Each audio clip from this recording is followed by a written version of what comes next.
Deep inside the UES Determination, in a section of the ship that most crew members had never seen, something extraordinary was happening. Chief Engineer Han Sora stood in front of a wall covered with screens and control panels. Her hands moved quickly over the controls as she watched numbers and graphs change on the displays.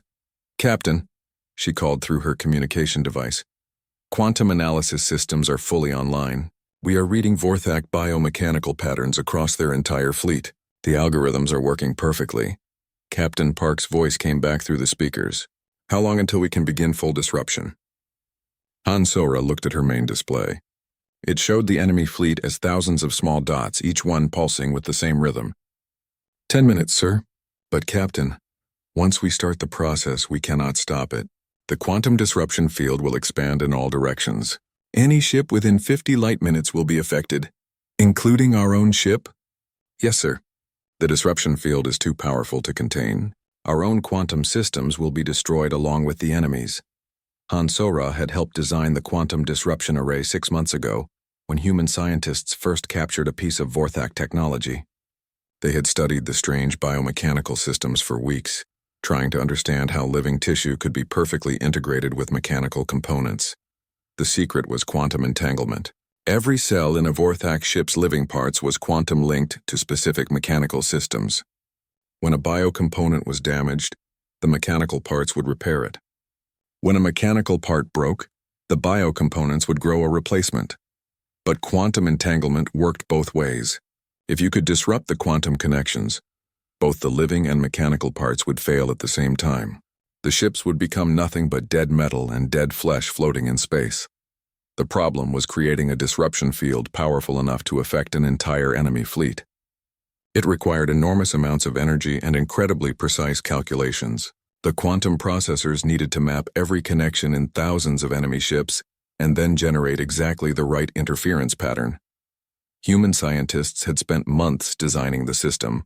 They had built quantum computers that could think faster than anything else in the galaxy. They had created power systems that could channel the energy of a small star. They had developed field generators that could affect space itself. But the system was too large and too powerful to use more than once. Any ship that carried it would be destroyed when the field activated. That was why only one ship could carry the weapon, and that was why the crew of that ship would not survive to see their victory. "Captain," said Han Sora, "I need to tell you something about the disruption process." "What is it, Sora?" "Sir, the quantum field will not activate instantly. It will take approximately 5 minutes to build up to full power. During that time, the enemy will be able to see what we are doing. They will try to stop us. Can they stop us once we begin? Not if we stay within range of their flagship. But Captain, those 5 minutes will be very difficult. Every Vorthak ship in the area will focus their fire on us." Captain Park was quiet for a moment. Then he said, "Sora, how many people live on the planets the Vorthak have not yet reached?" "Trillions, sir. Hundreds of different species across thousands of worlds. Then 5 minutes seems like a fair price to pay." On the bridge, Captain Park watched as his ship approached the center of the enemy fleet. Around them, Vorthak vessels moved to intercept. Some fired their biomechanical weapons, but the shots passed harmlessly through space where the Determination had been seconds before. "Captain," said Weapons Officer Kim Dong-soo, "I am tracking 47 enemy ships moving to surround us. They know we are targeting their flagship." "Let them come," replied Captain Park. "In 3 minutes, it will not matter how many ships they have." First Officer Choi Yun-ji looked at her tactical display. "Sir, the Allied fleet is reporting that all friendly vessels have moved to minimum safe distance." "We are alone in the engagement zone." Captain Park nodded. "The alien ships had pulled back to avoid being caught in the quantum disruption field. If the human plan worked, they would be safe. If it failed, they would be the galaxy's last hope against the Vorthak." "Han Sora," called Captain Park, "begin quantum disruption sequence." In the engineering section, Han Sora took a deep breath and pressed the activation control. Throughout the ship, systems that had been waiting in standby mode came to full power. The 3 fusion reactors increased their output to maximum levels. Quantum processors began calculations that would have taken other computers years to complete. On her main screen, Han Sora watched as the disruption field began to form around their ship. It was invisible to normal sensors, but her instruments could detect it as a growing sphere of quantum interference. "Disruption field activated," she reported. Field strength increasing. Current radius, 1,000 kilometers and expanding. Aboard the Vorthak flagship Devourer Prime, Hive Admiral Zixthul felt something wrong happening in the space around the human ship. Its biomechanical senses detected strange vibrations in the quantum fields that connected all its vessels. All ships, it commanded, focus fire on the human vessel. Destroy it immediately. Dozens of Vorthak ships turned toward the Determination and fired their most powerful weapons. Streams of living acid crossed space toward the human ship. Biomechanical missiles launched like angry wasps, energy beams that could melt planets focused on the small vessel. But Captain Park had planned for this moment. Kim, activate defensive systems. Keep us alive for 4 more minutes. The Determination's shields flared to life, deflecting the enemy fire. The ship twisted and turned through space, avoiding the worst attacks. Some shots got through, causing explosions along the hull. But the ship continued forward. Hull damage on decks 7 and 12 and reported first. Officer Choi. But all critical systems are still operational. Field strength increasing. Called Han So-ra from engineering. Current radius 15,000 kilometers. We are beginning to affect the smaller enemy vessels. On the tactical display, Captain Park could see Vorthak ships at the edge of the disruption field beginning to experience problems. Their biomechanical systems flickered and failed. Ships that had been firing weapons moments before now drifted powerless in space. But the enemy flagship was still too far away. The Determination needed to get closer. Kim, said Captain Park, take us directly toward the Devourer Prime. Maximum speed. Sir, that will take us through their heaviest defenses. I know. Do it anyway. The human ship accelerated toward the massive enemy flagship. More Vorthak vessels moved to block their path, firing everything they had. The space around the Determination filled with weapons fire and explosions. Field strength increasing, reported Han So-ra. Current radius, 30,000 kilometers. We are affecting medium-sized enemy vessels now. Hive Admiral Zixthul realized what was happening. The human ship was not carrying conventional weapons. It was carrying something that attacked the quantum foundations of Vorthak technology itself. All vessels ramming speed, it commanded. Destroy that ship before it reaches full power. 6 Vorthak cruisers turned directly toward the Determination, planning to crash into it and destroy it through collision. But as they approached, they entered the quantum disruption field and their systems began to fail. Field strength increasing, called Han So-ra. Current radius, 45,000 kilometers. Captain, we are almost within range of the enemy flagship. Time to full activation? Asked Captain Park. 90 seconds, sir. Around them the battle had become chaos. Vorthak ships that were still outside the disruption field continued to fire at the human vessel. Ships inside the field drifted helplessly as their quantum systems failed. The Determination continued forward, damaged but still functional. Captain, said First Officer Choi, we have lost engines 3 and 4. Hull breaches on 8 decks, but we are still on course for the flagship. Han So-ra, called Captain Park. How much longer? 60 seconds, sir. But Captain, our own systems are beginning to fail. The disruption field is affecting us too. Captain Park could feel it. The lights on the bridge flickered. Some of the control panels went dark. The ship shuddered as its quantum-linked systems began to break down. 30 seconds, reported Han So-ra. Field radius 48,000 kilometers. We are almost within range of the flagship. The massive Devourer Prime tried to turn away, but it was too large and slow to escape. Hive Admiral Zixthul felt the quantum disruption field, approaching its ship like a wave of death. 20 seconds, called Han So-ra. All enemy vessels within the field are losing power. Seconds, she continued. Captain, it has been an honor serving with you. Captain Park looked around the bridge at his crew. First Officer Choi Yoon-ji sat calmly at her station, monitoring systems that were failing one by one. Weapons Officer Kim Dong-soo continued tracking enemy ships even though his weapons were no longer needed. The honor has been mine, said Captain Park, for Earth, for humanity, for all the species that will live because of what we do. Today, field activation complete, reported Han So-ra.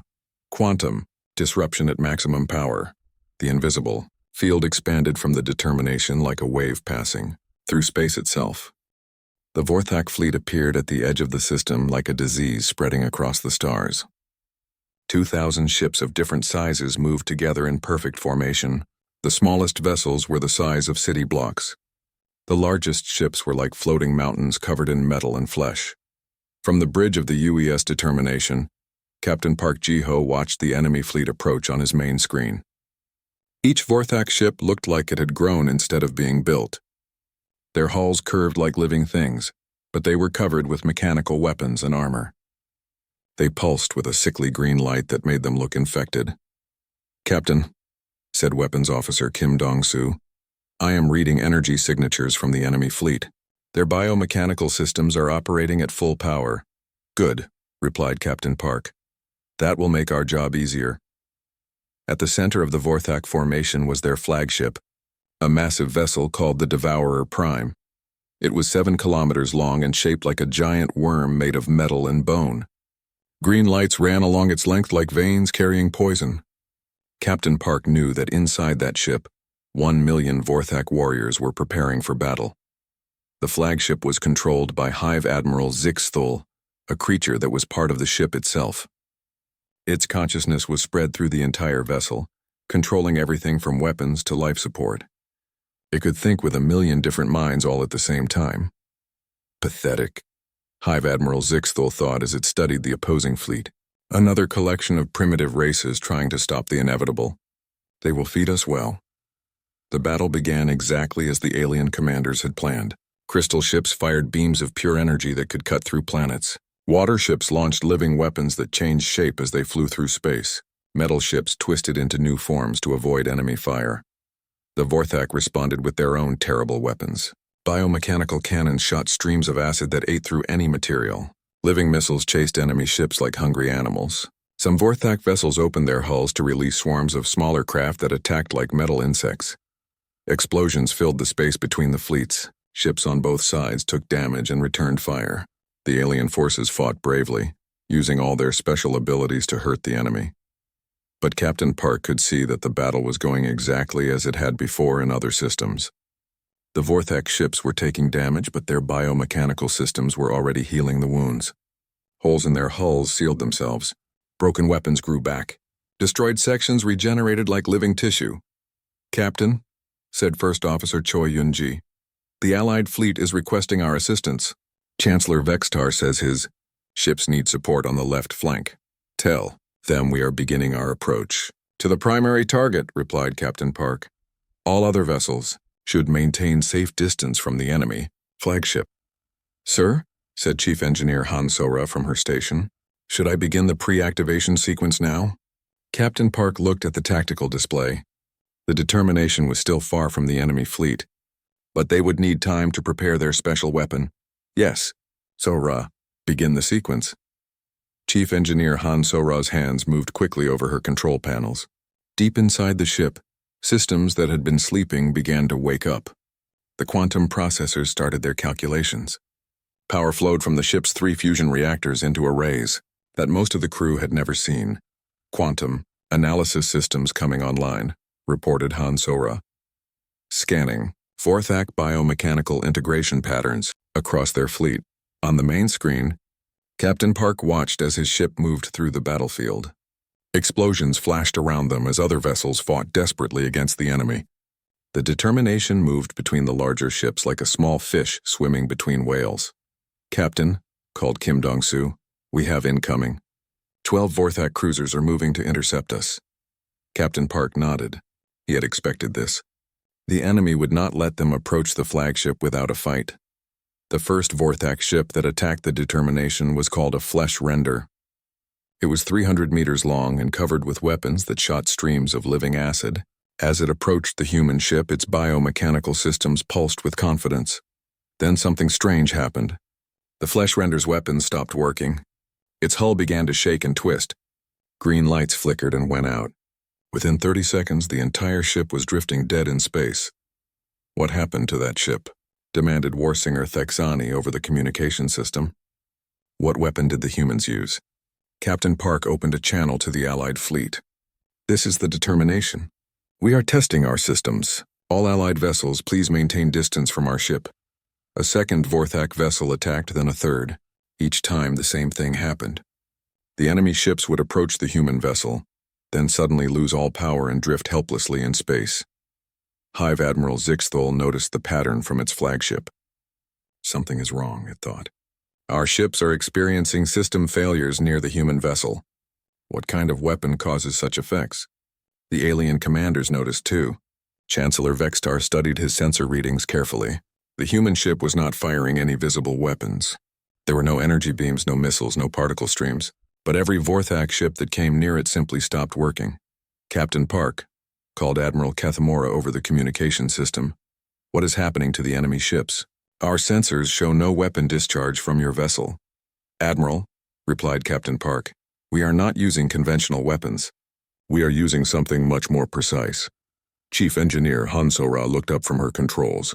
Captain, quantum analysis is complete. We have mapped the connection patterns for the entire enemy fleet. All Vorthak vessels are using the same base frequency for their biomechanical integration.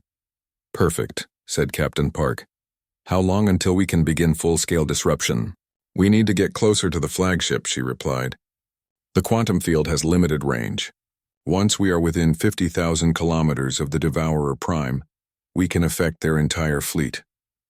Captain Park looked at the tactical display. They were still 100,000 kilometers from the enemy flagship. Around them, the battle continued to rage. Allied ships fought desperately, but they were losing ground. The Vorthak biomechanical systems were too good at healing damage. Kim, he said to his weapons officer, prepare the ship for close approach. We are going straight for their flagship. Sir, said Kim Dong-soo, that will take us through the center of their defensive formation. Every Vorthak ship between here and there will try to stop us. I know, said Captain Park, but they cannot stop what they do not understand. First Officer Choi Yun-ji looked worried. Captain, once we begin full-scale quantum disruption, there will be no turning back. The energy requirements will destroy our own systems too. Captain Park nodded slowly. I know, Yun-ji. Everyone on this ship knows what we signed up for. He opened a communication channel to the entire crew. This is the captain speaking. In 15 minutes, we will begin our final approach to the enemy flagship. All crew members should prepare for quantum disruption protocol. Remember, we are not just fighting for Earth. We are fighting for every species in the galaxy that deserves to live free. Throughout the ship, men and women at their stations nodded grimly. Chief Engineer Han So-ra checked her systems one more time. Weapons Officer Kim Dong-soo calculated their approach vector. First Officer Choi Yun-ji coordinated with all departments to make sure everything was ready. On the main screen, the massive shape of the Devourer Prime grew larger as they approached. Green lights pulsed along its biomechanical hull like the heartbeat of some terrible monster. Captain Park could imagine the million warriors inside preparing to defend their ship, but they were preparing for the wrong kind of battle. They expected energy weapons and missiles.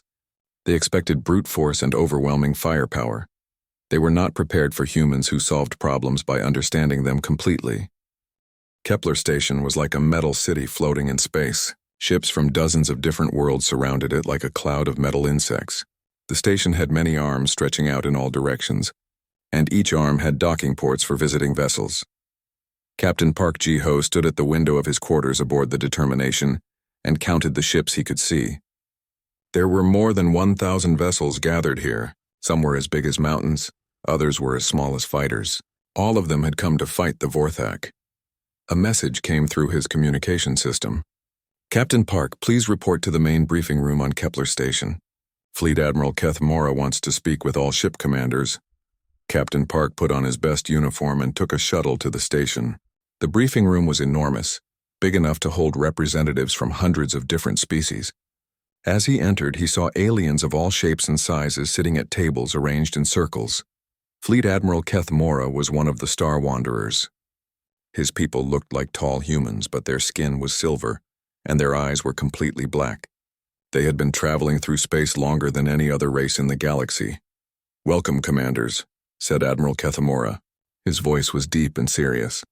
The Vorthak fleet will arrive in 15 hours. We have gathered the largest combined fleet in galactic history. Today we will discuss how to use it. A huge holographic display appeared in the center of the room. It showed the Vorthak fleet approaching through space. There were 2,000 ships of different sizes, all of them looking like a mixture of living creatures and machines. The enemy has numerical superiority, continued Admiral Kethmora, but we have advantages too. We have ships from many different worlds with many different types of weapons and defenses. The Vorthak have never faced such a diverse force. Chancellor Vextar of the Crystal People stood up. His diamond-like body reflected the light from the holographic display. My ships will lead the first attack, he announced. Our energy weapons are the most powerful in the galaxy. We will break their front lines. High Tide Zermala of the Water People rose next. My vessels will follow behind the crystal ships. Our bioweapons can adapt to any defense. We will exploit the weaknesses the Ethereans create. Warsinger Thexani of the Metal People made her glass-breaking laugh. While you two attack from the front, my ships will circle around and hit them from the sides. Our shape-changing hulls can avoid their weapons. One by one, the alien commanders presented their battle plans. Each species wanted to use their special abilities to help win the fight. The Crystal People had the strongest energy weapons.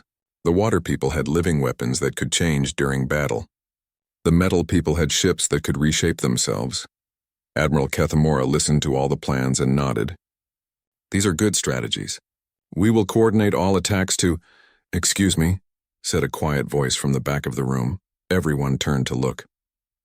Captain Park Ji-ho was standing at one of the smaller tables reserved for minor fleet contributions. Most of the alien commanders had forgotten that the humans were even there. Yes, Captain Park, said Admiral Kethamora. What is humanity's contribution to our battle plan? Captain Park walked forward so everyone could see him. He looked very small compared to some of the giant alien commanders around him. The UES determination will engage the Vorthak command ship directly, he said in a calm voice. We request that all other vessels maintain a safe distance and focus on evacuating civilian populations from threatened systems. The briefing room became completely silent. Captain Park could hear the air circulation systems humming in the walls. Every alien in the room was staring at him. Chancellor Vextar was the first to speak. Captain, did you say you plan to attack their command ship? Directly? Yes. High Tide Zermala's water body began to bubble with confusion. Their flagship is 7 kilometers long. It carries 1 million warriors. How can your single ship— Captain Park, interrupted Warsinger Thexani. Are you planning to ram their ship? Is this some kind of human honor ritual? Captain Park remained calm. Something like that, he said. The alien commanders began talking all at once. Some laughed, which sounded like breaking glass or rushing water or ringing bells. Others made angry sounds in their own languages.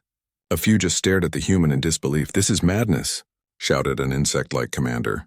One small ship cannot destroy their flagship. The human has lost his mind, said another alien.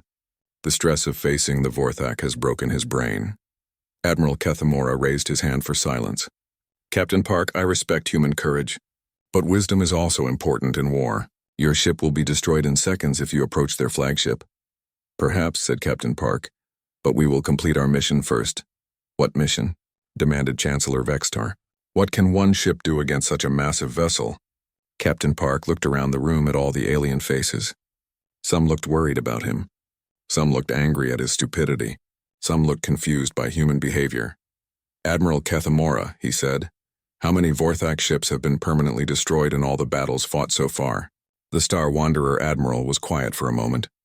Permanently destroyed? None. Their biomechanical systems can repair almost any damage. We have disabled many ships temporarily, but they always regenerate. Exactly, said Captain Park. Every strategy you have discussed today is based on the idea of fighting them with conventional weapons. Energy beams, bioweapons, kinetic projectiles. All of these have been tried before. All of them have failed. Then what do you suggest? Asked High Tide Zermala. If our weapons cannot hurt them, how do we win? By not using weapons at all, said Captain Park. By solving the problem instead of trying to overpower it. Warsinger Thexani made a sound like scraping metal. Solve the problem? Captain, the problem is 2,000 enemy ships with weapons that can destroy planets. How do you solve that without fighting? Captain Park smiled slightly. By understanding what makes them work. Every Vorthak ship depends on quantum connections between living and mechanical parts. Break those connections and the ships become just dead metal and dead flesh. The room became quiet again. Several alien commanders leaned forward with interest. You have found a way to break their quantum connections? Asked Admiral Kethamora. Yes, but it requires a very specific approach. The weapon system must be precisely calibrated and positioned exactly right. One ship in the right place with the right equipment can disable their entire fleet. Chancellor Vextar's crystal body flashed with colors of confusion. One weapon can disable 2,000 ships, if it is the right weapon used in the right way at the right time. The alien commanders looked at each other with their strange eyes. Some were beginning to look hopeful instead of just confused. "Captain Park," said Admiral Kethmora, "if this is true, why did Ambassador Lee not explain this to the Galactic Council?" "Because," said Captain Park, "the weapon can only be used once, and the ship that uses it will be destroyed in the process." The briefing room became very quiet again. Now the aliens understood why humans had sent only one ship. It was not because they were weak or stupid. It was because one ship was all they needed, and one ship was all they could afford to lose. "You are planning a suicide mission," said High Tide Zermala softly. "We are planning a victory," Captain Park corrected. "The cost is high, but the result will save billions of lives across the galaxy." Admiral Kethmora stood up slowly. "Captain Park, if your plan works, you will be remembered as heroes throughout the galaxy." "If our plan works," said Captain Park, "no one will need to remember us. They will be too busy living in peace." The UES Determination moved through the darkness of space like a metal fish, swimming through an endless black ocean.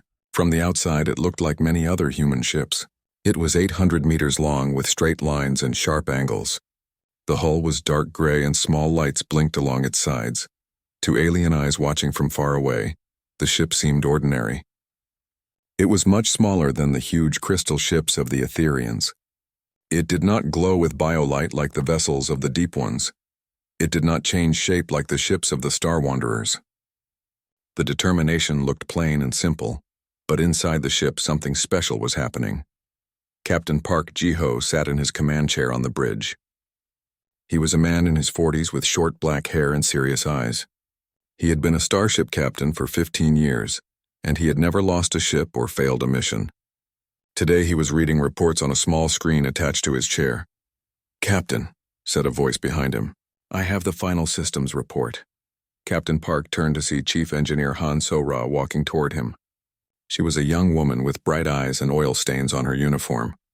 Han So-ra knew every part of the Determination better than anyone else alive. She had helped build some of the ship's most important systems. "How do we look, So-ra?" the captain asked.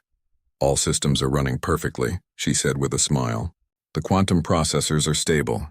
The power cores are operating at 100%, and the main array is ready for activation when you give the word." Captain Park nodded. The main array was the most important part of the ship, but he could not think about that yet. "There was still work to do, Captain," called another voice. This time it was Weapons Officer Kim Dong-soo. He was a quiet man who rarely spoke unless he had something important to say. "I have finished studying the Vorthak battle records. What did you learn?" asked Captain Park. Kim Dong-soo walked over and handed the captain a data pad. "Their ships are very strong, but they all work in the same way. Every Vorthak vessel uses biomechanical technology.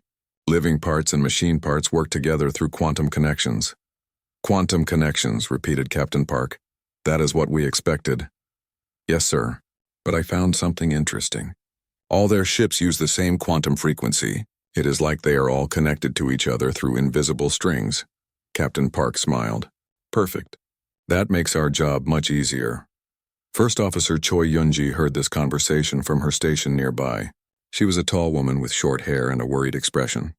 She had been Captain Park's second in command for 3 years, and she trusted him completely. But this mission made her nervous.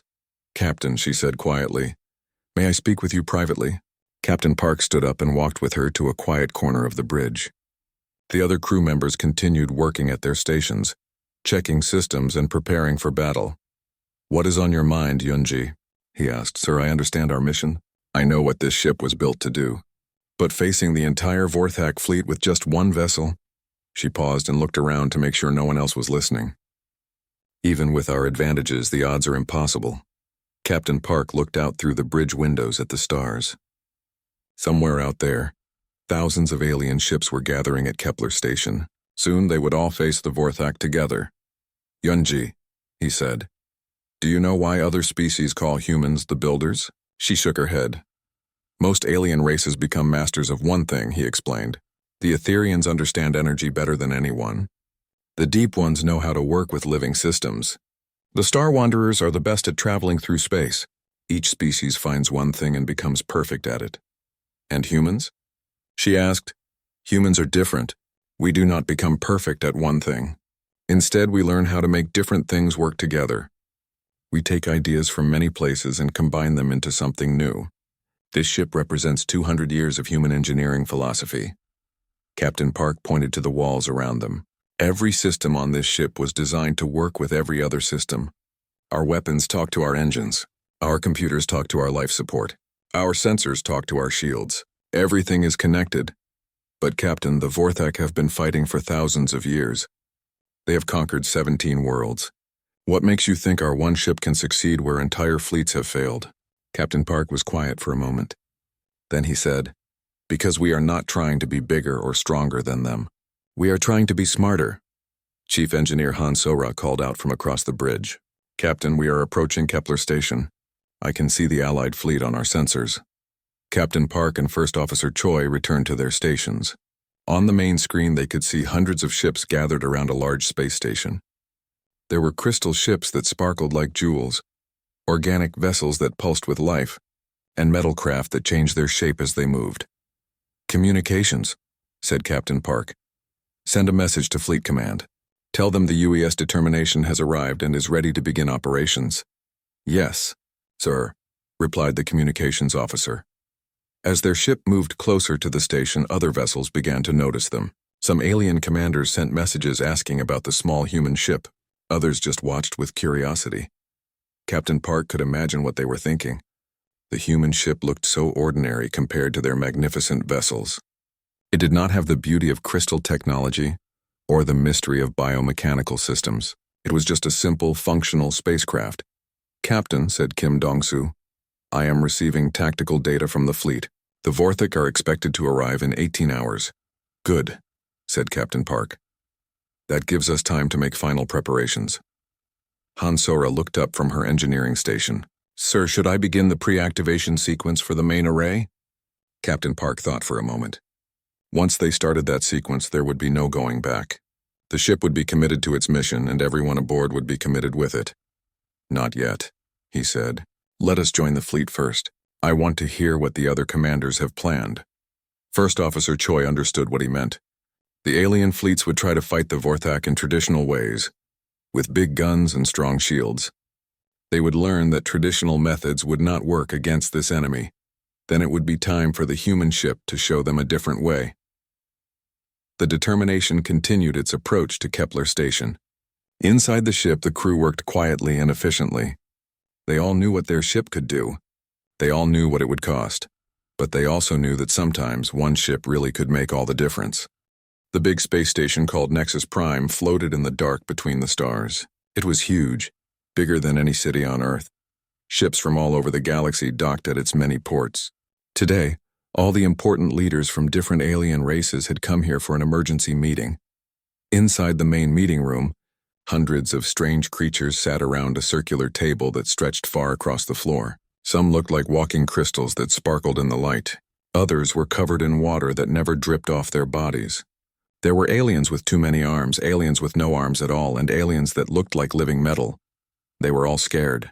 For 3 months, a terrible enemy called the Vorthak had been attacking planets on the edge of the galaxy. The Vorthak ships were alive but also mechanical at the same time. They ate entire worlds, taking everything and leaving nothing behind. Already, 17 planets had been destroyed. Every race in the galaxy had sent their best warships to fight.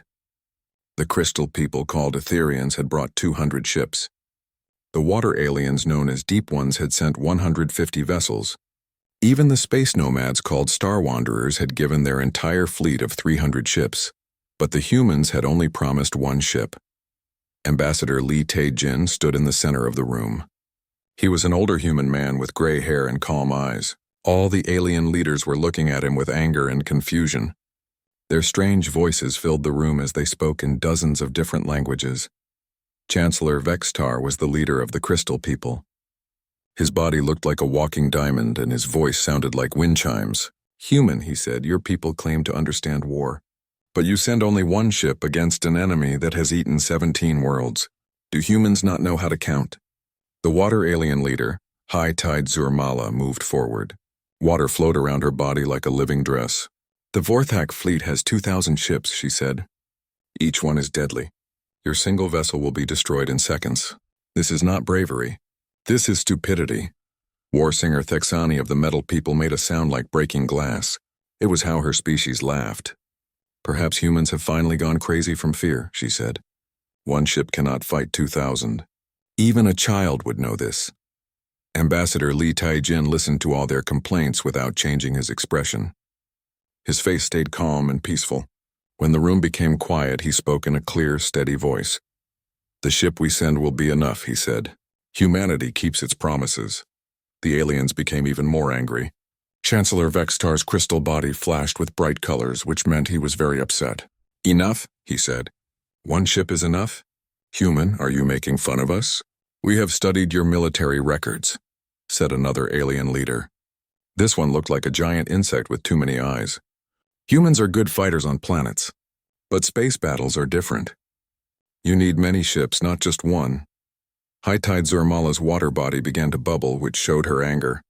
When the Vorthak reach the Sol system, they will destroy Earth in one day. And you send just one ship to help us stop them? Ambassador Li Taijin looked around the room at all the alien faces. Some looked angry. Some looked worried. Some looked like they thought humans were completely crazy. I understand your concerns, he said, but you do not understand humans. We do not waste lives or resources. When we promise one ship, it is because one ship is what is needed. War singer Thexani made her glass-breaking laugh again. Needed for what? To die gloriously? To show the galaxy that humans are brave fools? To win, Li Taijin said simply. The room became very quiet. All the aliens stared at the human ambassador. Some of their translators must have made mistakes because they asked their computers to repeat what he had said. Win? Chancellor Vextar asked. With one ship against 2,000? Yes, High Tide Zurmala moved closer to the human. Ambassador Li, I have fought the Vorthak. I have seen what their weapons do to planets. One of their smallest ships could destroy your largest city. How can one human ship defeat them all? Li Taijin smiled for the first time during the meeting. It was a small, quiet smile, but it made some of the aliens nervous. High Tide Zurmala, how many Vorthak ships have you actually destroyed? The water alien moved back. That is not the point. They are too strong. Their biomechanical technology is beyond anything we understand. But you have not destroyed any, Li Taijin said. None of you have. In all your battles with all your ships, you have slowed them down. You have made them work harder. But you have not stopped them. The insect alien clicked his mandibles together angrily. Because they are too powerful. No weapon we have can truly hurt them. Exactly, said Li Taijin. Your weapons cannot hurt them. But our weapon can. What weapon? Demanded Chancellor Vextar. Show us these magical human weapons that can do what our greatest technology cannot. Li Taijin shook his head. The weapon is not magical. It is scientific. And it is already on its way to the rally point at Kepler Station. War singer Thexani's metal body made a scraping sound of disbelief. One ship with one weapon will save the galaxy? One ship with the right weapon, Li Taijin corrected.